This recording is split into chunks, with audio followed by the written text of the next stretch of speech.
how to make it funny. Please welcome to the stage ophthalmic technician, Jordan Townsend.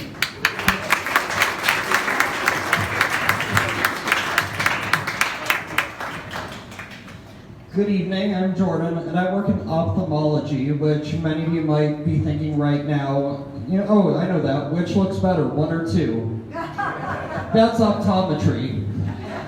Ophthalmology is more like, I'm sorry, you have this incurable eye disease, you're going to go blind, and there's nothing we can do. But more importantly, your copay is $40, and we do not accept American Express. So, unfortunately, I've been on the show a couple times, and somebody went and told HIPAA about my routine, so now you get to hear about me instead. So, during my childhood, there was a popular movie series, book series, about these wizard kids that went to this magic school and tried to defeat an evil wizard that no one wanted to say his name for some reason. So, I was this young kid at the time. I had dark hair that grew way too fast. I had glasses. And I really wanted to learn magic. So you can imagine which character in this series I most closely identified with. Dobby the house elf. Because I have generalized anxiety disorder. And for the first time, here was a character like me. Someone who truly wants to help other people, but doesn't really know how to do it, and ends up being really awkward and not well received by others. So that just kind of turns into an endless cycle of self-hatred and punishment. So it's interesting telling other people that I have anxiety, because the first reaction is almost always, oh, I have that too. I get nervous before a big presentation.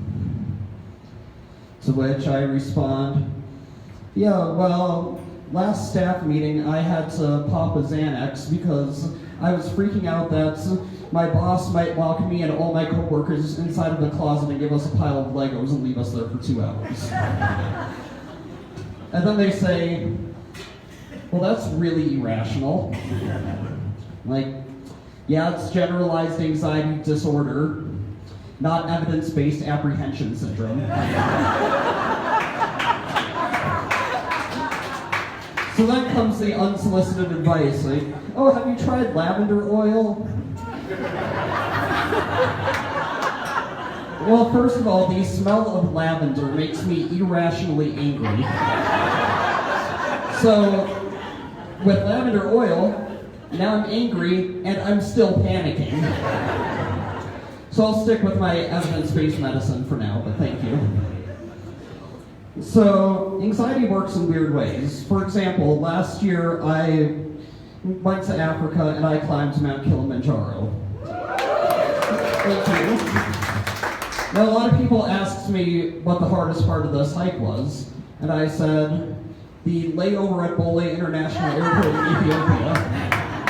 Because for some reason, my brain thinks being in a crowded airport is worse than having hypoxia with some hypothermia thrown in for fun. So that's the thing with anxiety. It's usually related to a certain trigger. And over the years, I've had a lot of different everyday things become triggers. Like, I will panic at the thought of riding a bicycle. Or I panic anytime I have to make a phone call. I'm basically always panicking between Thanksgiving and January 3rd. And there are other things too, like anytime I have to drive on Garden of the Gods Road to get somewhere. Anytime I have to be around a large group of people. Especially if any of those people have alcohol. But this is okay, because I am on a stage, and more importantly, you are not. And for some reason, in my brain, that makes a difference.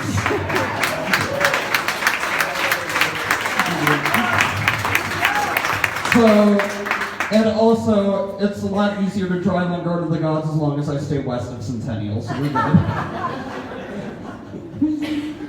So, honestly, the training to do this show for me was more anxiety-inducing than the show itself. Because the first day, we had to do icebreakers. So, I'm going to call out Sonia back there. She starts and says, okay, let's all say our names and have some motion associated with our names.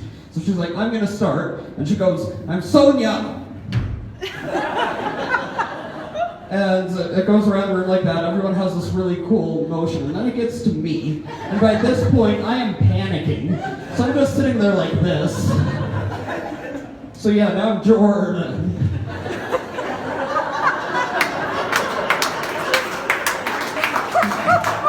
So, as I mentioned earlier, I work with ophthalmologists. And there's a little problem with this. I'm terrified of patients. Not the patients with anxiety, ironically, because they're like me, they want to just avoid conflicts at all costs. I'm talking about the ones without anxiety. Because for some reason, they are the really illogical and unpredictable ones. Like, just yesterday I had someone where in the span of 5 minutes, they went from like a deer in the headlights look to just chewing me out, to begrudgingly accepting treatment, to laughing maniacally for some reason.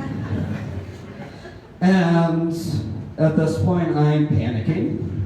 So I excuse myself from the room, and I've done what I learned to do in situations like that. Bribery.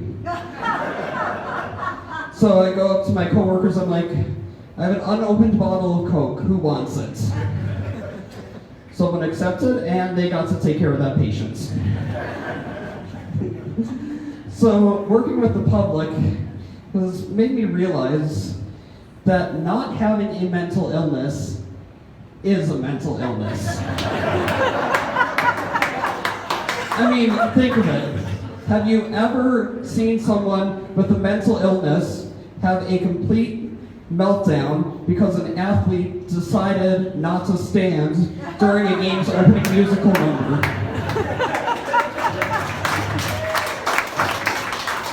I probably just offended a few people who don't have a mental illness. Thankfully, I've been able to get help, and so through a combination of therapy and medication, I can live a quasi-normal life. But no treatment is perfect, and unfortunately, one area I have never been able to figure out is dating. Because I don't know how to approach people, so I'm the person sitting shyly in a corner, and you know, in our culture, if you're sitting quietly in a corner and you're attractive, then you're cute and mysterious. If you're not attractive, you're a rapist. So, on the rare occasions I have someone approach me, I have absolutely no idea what to do. So a girl can walk up and say, hi. I'm like, oh crap, what is it? As a consequence of the Heisenberg uncertainty principle, in a quantum system, there is a non-zero probability that a particle will be able to overcome a potential energy barrier greater than its own energy in a manner that is classically forbidden. Apparently, this is basic social interaction and not quantum mechanics. And apparently the correct answer was hi. Thank you so much.